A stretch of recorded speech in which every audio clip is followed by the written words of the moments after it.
বিশ্ব ব্যাংকের world development report যেটা 2018 দিয়েছিল, পরবর্তীতে প্রায় একই report, learning to realise education প্রবেশ শীর্ষক।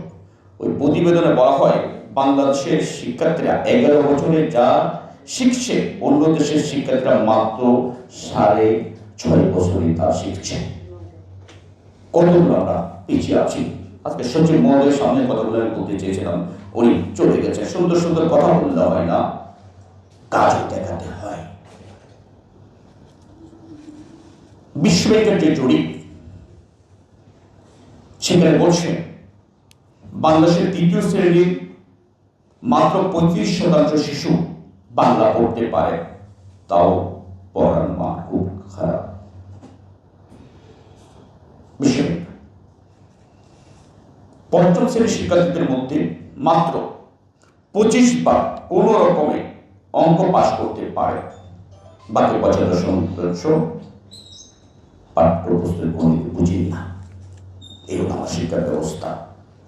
এর জন্য কি শিক্ষার্থী নেই? আমার শিক্ষা ব্যবস্থা নেই, আমার ভালো শিক্ষক নেই। আমার শিক্ষার্থীর যেসব অনুষঙ্গগুলো সেটা আপনি দিতে পারছেন না। হাজার হাজার কলেজ আছে, যেখানে স্কুল আছে, যেখানে আপনার বেঞ্চ পর্যন্ত দিতে পারে না, শিক্ষা ভবন নেই। সুন্দর সুন্দর সচিবরা এখানে, মন্ত্রীরা সুন্দর সুন্দর কথা বলে যান, আসল জায়গায় তারা হাত দেন না।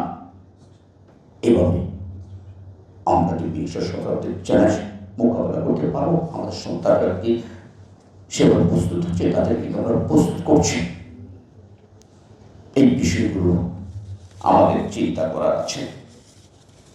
আমাদের শিক্ষা ব্যবস্থা এখন অনেকটা মুখস্থ নির্ভর, কুশি বাণিজ্য চালিত, পরীক্ষা ভারাক্রান্ত এবং সনদমুখী। আমরা কোনো মতে একটা সনদ চাই, আমরা তাকে যোগ্য নাগরিক হিসেবে গড়ে তুলতে চাই না। সনদ দিলে কোনো মতে চাকরি হয় না, ঘুষ দিয়ে তাকে চাকরি নিতে হয়। এই বলে জাতি হিসাবে মাথা উঁচু করে দাঁড়াবো আমরা কি করে? অবাক হবে, যেটা আমাদের জন্য সবচেয়ে খারাপ দিক, শিক্ষক দীর্ঘের ক্ষেত্রে মেধার চেয়ে দলীয় আনুগত্যকে বিবেচনা করা হয়েছে গত 17টি বছর। আমি জানি না এই সরকার কি করবেন। মেধাবী লোক থেকে আপনি যোগ্য লোকদের বেশি করে বানাচ্ছেন, দলীয় লোকদের থেকে কি পড়াবে তারা? তার থেকে আমার শিক্ষার্থী কি শিখবে? আশা করছি বর্তমান সরকার সেই পথে পা মারাবেন না। আমাদের শিক্ষার্থীদের অধিকাংশ শিক্ষা প্রতিষ্ঠানের সার্টিফিকেট আসবে, বহির্বিশ্বের কাছে গ্রহণযোগ্য হয়। এটা আমাদের লজ্জা। এই লজ্জা সরকারের, এই লজ্জা রাষ্ট্রের। সেই লজ্জা বলতে আমাদের মধ্যে রাষ্ট্রের আছে, তাহলে আমরা একসঙ্গে নিচ্ছি না কেন? আমরা দেশীয় বাজারের জন্য সুপার ম্যানেজার তৈরি করছি, বিজ্ঞানী তৈরি করছি না।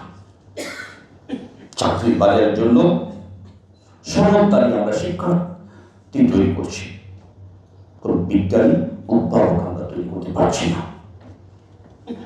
যার ফলে